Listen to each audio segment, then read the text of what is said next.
Electric current. So electric current అంటే ఏదైనా ఒక కండక్టర్లో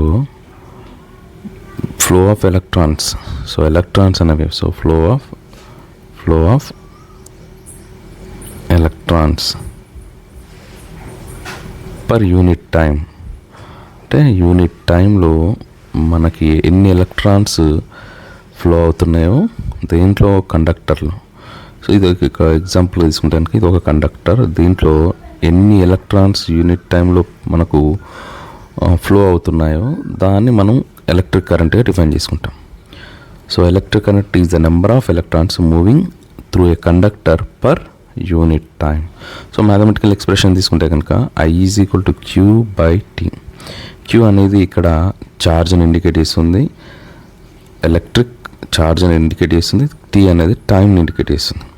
సో ఛార్జ్కి మనం నేర్చుకున్నాం ఇంతకుముందే, ఛార్జ్కి వచ్చేసరికి యూనిట్స్ అంటే SI యూనిట్స్ కులూమ్స్, దీనికి టైంకి వచ్చి second.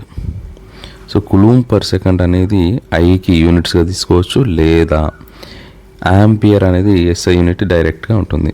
The unit of current is ampere. So 1 ampere is equal to మనం ఏం రాయొచ్చు అంటే 1 కులూమ్ పర్ సెకండ్ అని రాయొచ్చు. ఓకే, తర్వాత నెక్స్ట్ ఈ ఎలక్ట్రిక్ కరెంట్ని మనం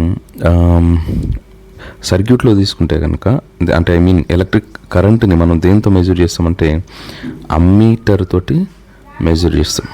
దేంతోటి? అమ్మీటర్ తోటి.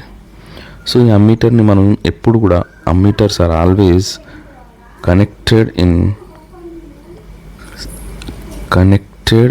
In circuits.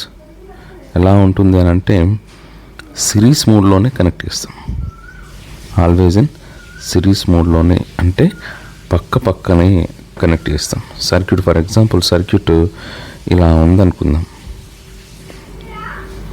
ఇది ఒక కండక్టర్ అనుకుంటే కనుక కండక్టర్కి, సో ఇది కండక్టర్ అనుకుందాం, ఇలా బ్యాటరీ కనెక్ట్ చేసినాం. తర్వాత నెక్స్ట్ అమ్మీటర్ అనేది ఇలా ఉంటుంది, సో సిరీస్ మోడ్లోనే కనెక్ట్ చేస్తాం. ఇది కీ అనుకుందాం, సో ఇలా అంటే ఇది సిరీస్ అన్నట్టు. సో ఇలా సిరీస్ మోడ్లోనే మనం సర్క్యూట్లో అమ్మీటర్స్ని కనెక్ట్ చేస్తాం. గుర్తుపెట్టుకోండి, very very important. Ammeters are always connected in series mode only.